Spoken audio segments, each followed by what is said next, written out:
ஐயா சந்து கடை நடத்துறான், மூடுங்க மூடுங்க மூடுங்கன்னு சொல்லி நாங்க உங்கள்ட்ட காலில் விழுகாத குறையா இப்படி மேடைய போட்டு போட்டு கெஞ்சினோன்னு சொன்னா வாய்ப்புள்ள ராஜா, சீமான் சொல்ற மாதிரி வாய்ப்புள்ள ராஜா, உங்களால என்ன செய்ய முடியுமோ செய்யுங்கன்ற மாதிரி. இனி என்ன பண்ணணும்னா அவர் அண்ணன் சொன்ன மாதிரி மகளிரை ஃபுல்லா கூட்டிக்கிட்டு நாங்க உடைக்க மாட்டோம், மகளிரை ஃபுல்லா நீங்க உடைங்க, நாங்க உங்களுக்கு பாதுகாப்பு அரணா இருக்கோம். வழக்கு போட்டாலும் ஒத்த ரூபா செலவு இல்லாம உங்க 100 பேரா இருந்தாலும் 200 பேரா இருந்தாலும் உங்க மேல வழக்கு போட்டாலும் ஒத்த ரூபா செலவு இல்லாம அண்ணன் சமநீதி போராடி உங்க எல்லாத்தையும் வெளியே கூட்டி வருவார். சந்து கடைக்கு விழிவு வேணுமா வேணாமா?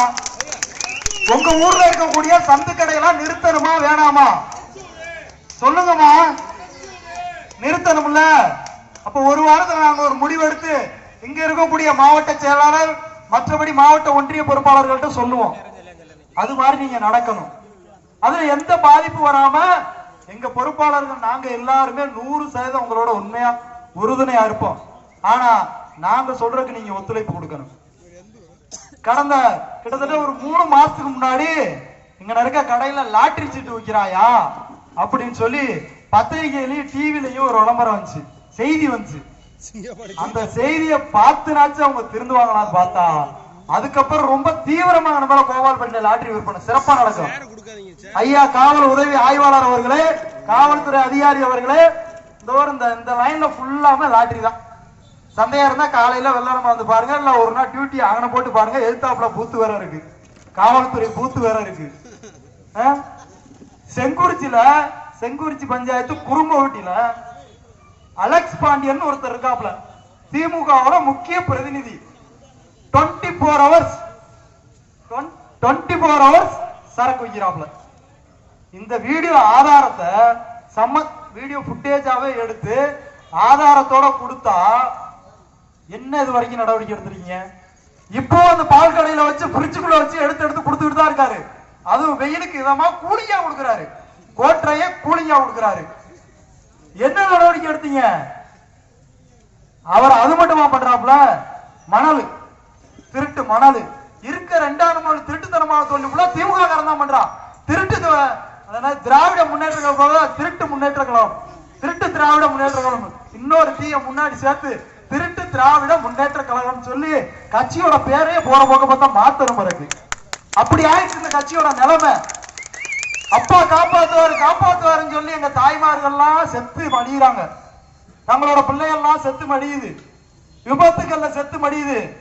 இந்த 2 மாதத்துல மட்டும் இந்த திண்டுக்கல் மாவட்டத்துல 68 கொலைகள் நடந்திருக்கு. இந்த கொலைகள் எல்லாமே மது போதையிலும் கஞ்சா போதையிலும் நடந்திருக்கு. நேற்றைய தினம் தினமலர் பத்திரிகையில மாவட்ட வாரியாக ஒரு கொலை லிஸ்ட் ஃபுல்லா விட்டுருந்தாங்க. கிட்டத்தட்ட இந்த 3 மாதத்துல மட்டும் 400க்கும் மேற்பட்ட கொலைகள் நடந்திருக்கு. இதுல குறிப்பா அதிகபட்சமா திண்டுக்கல் மாவட்டத்துல 68 கொலைகள் நடந்திருக்கு. பாலியல் குற்றங்கள், இந்த திராவிட மாடல் ஆட்சியில பாலியல் குற்றங்கள் எண்ணிக்கை அதிகமாயிட்டே போகுது. அடிப்படை காரணம் என்ன? மது, கஞ்சா. அதைத்தான் நாங்க நுப்பாட்டுங்கன்னு சொல்றோம். நுப்பாட்டுங்க, மதுவையும் கஞ்சாவையும் நுப்பாட்டீங்கன்னா பாலியல் குற்றம் நடக்குமா, கொலை நடக்குமா, விபத்து நடக்குமா? அப்ப இதற்கெல்லாம் அடிப்படை காரணம் மது போதை. இந்த மது போதையை ஒழிக்கத்தான் இந்த கூட்டம். இந்த கூட்டம் எதுக்கு? மது போதையை ஒழிக்க. இந்த விஷயம் எல்லாம் நின்றும். யாரு போலீஸ்காரங்க எல்லாம் மெனக்கெடுன்னு அவசியம் இல்ல. ஒரு நாள் மெனக்கட்டு காவல்துறை கிளீன் இந்தியான்னு சொன்னார்ல, அது மாதிரி கிளீன் தமிழ்நாடுன்னு ஒரே ஒரு நாள் இறங்குன்னு சொன்னா அந்த சம்பந்தப்பட்ட பார்ட்டிக்காரங்க உங்களுக்கு தெரியும். ஒரே நாள்ல அலர்ட் பண்ணி தமிழ்நாட்டை கிளீன் தமிழ்நாடா மாத்திரலாம், சுத்தப்படுத்திடலாம். தயவு செய்து காவல்துறை நண்பர்கள் இனிமேலாவது உங்கள் பிள்ளைகள் வாழ்க்கை சீரழியும் போல எண்ணி இந்த நத்தம் தொகுதியை சீர்படுத்த வேண்டும், சரி செய்யணும். மற்ற பகுதி என்னமோ நடந்துட்டு போகுது, அது அந்தந்த பகுதியில் இருக்காங்க, பார்த்துக்கோங்க. தயவு செய்து நீங்கள் நேரடி நடவடிக்கையில இறங்க வேண்டும். நீங்கள் காவல்துறை அதிகாரிகள் நேரடி நடவடிக்கையில இறங்க தவறும் பட்சத்தில் இன்னும் 10 நாட்களுக்குள்ள எங்களுடைய தாய்மார்களை அழைத்துக் கொண்டு தமிழர் தேசம் கட்சி நேரடி நடவடிக்கையில அப்புறம் இறங்கும். இதுதான் நடக்க போகுது. அதான் நீங்க பார்க்கத்தான் போறீங்க. ஏதோ சொல்லிட்டு போயிடலாம் நினைச்சுக்காதீங்க. வழக்கெல்லாம் எங்க முடிக்கு சமம். வழக்கு போடுறது நீங்க என்னத்த சொன்னாலும் என்னோட முடிக்கு தான் சமம். எத்தனை வழக்கு வேணாலும் போட்டுக்கோங்க. இங்க இருக்க எல்லாருமே பல்வேறு வழக்குகளை இந்த மக்கள் நலனுக்காக வாங்கிட்டு தான் உட்கார்ந்து இருக்கோம். அண்ணன் குருமணி என்னன்னா குண்டாஸ்லயே 2 தடவை உள்ள இருந்துட்டு வந்திருக்காரு, 6 மாசம் 8 மாசம்லாம். அதனால வழக்கை பார்த்தாலும் நாங்க பயப்பட போறது இல்ல. காவல்துறை தயவு செய்து அந்த லாட்டரி விற்பனை அதே போன்று கள்ள மது விற்பனையாளர்கள் மீது உடனடியா நீங்க நடவடிக்கை எடுக்கணும். அதே மாதிரி வருகின்ற 2026 தேர்தலில் மதுவிலக்கை நீங்கள் உங்களுடைய எந்த கட்சியா இருக்கட்டும் தேர்தல் வாக்குறுதியில மதுவிலக்கு அமல்படுத்துகிறோம் என்ற அறிவிப்பை வெளியிட வேண்டும்.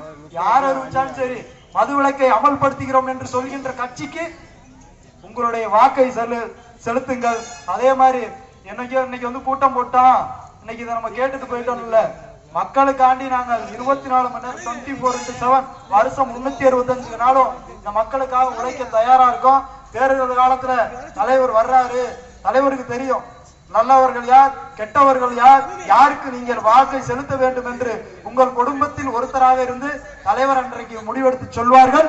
தலைவருடைய ஆணைக்கு இணங்க நீங்கள் அடுத்து வருகின்ற 2026 சட்டமன்ற தேர்தலில் உங்களது வாக்குகளை செலுத்த வேண்டும்.